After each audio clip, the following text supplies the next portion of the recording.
After the adrenaline rush of death and the whirlwind of a funeral, the bereaved are often left in a silence that feels deafening.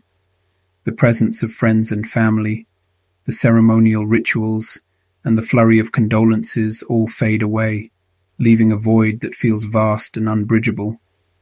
In this solitude, loneliness sets in like a slow, creeping tide.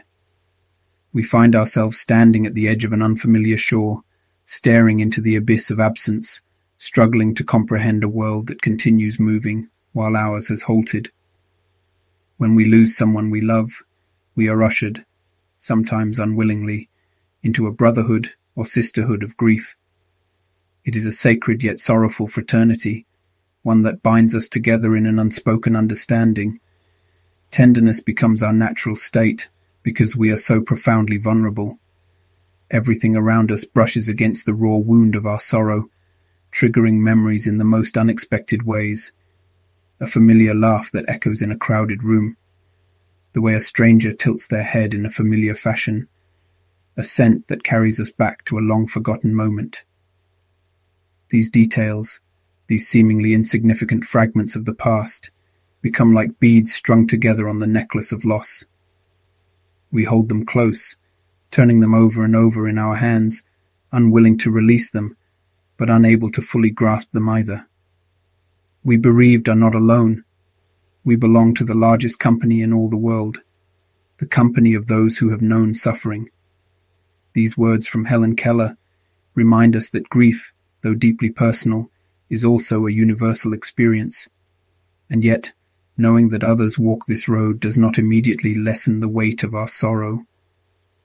We feel torn between wanting to hold on to the pain because it is the last remnant of our loved one, and desperately wishing for relief from its grip.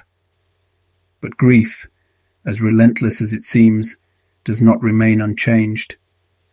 Over time, days, months, or even years, the jagged edges of sorrow begin to soften. The pain does not disappear, but it transforms. The binding thread of grief that once held us captive reconstitutes itself as a thread of treasured memories. The same laugh that once brought tears now brings a bittersweet smile. The way they walked, the warmth of their touch, the conversations shared, these become gifts rather than triggers of sorrow. C.S. Lewis, who intimately understood the depths of grief, wrote in A Grief Observed, "The pain I feel now is the happiness I had before. That's the deal." Though sorrow is the price of love, it is also a testament to its depth. The very ache in our hearts is proof of the profound connection we shared. As author Lamott wisely said, "You will lose someone you can't live without, and your heart will be badly broken, and the bad news is that you never completely get over the loss of your beloved. But this is also the good news. They live forever in your broken heart that doesn't seal back up, and you come through. It's like having a broken leg that never heals perfectly, that still hurts when the weather gets cold, but you learn to dance with the limp. Grief teaches us that love does not end with death. It lingers, reshaping itself into something we can carry forward. The loss remains, but so too does the love. And in that love, our dear ones are never truly gone. They live on in the stories we tell, in the lessons they imparted, in the quiet moments when we feel their presence most strongly.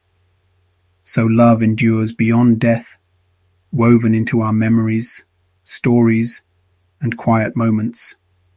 Our lost loved ones remain with us, not as chains of sorrow, but as cherished gifts that time cannot erase. We do not move on from grief, but we learn to carry it differently. We honor our loved ones by remembering, by speaking their names, and by allowing their love to shape the rest of our lives.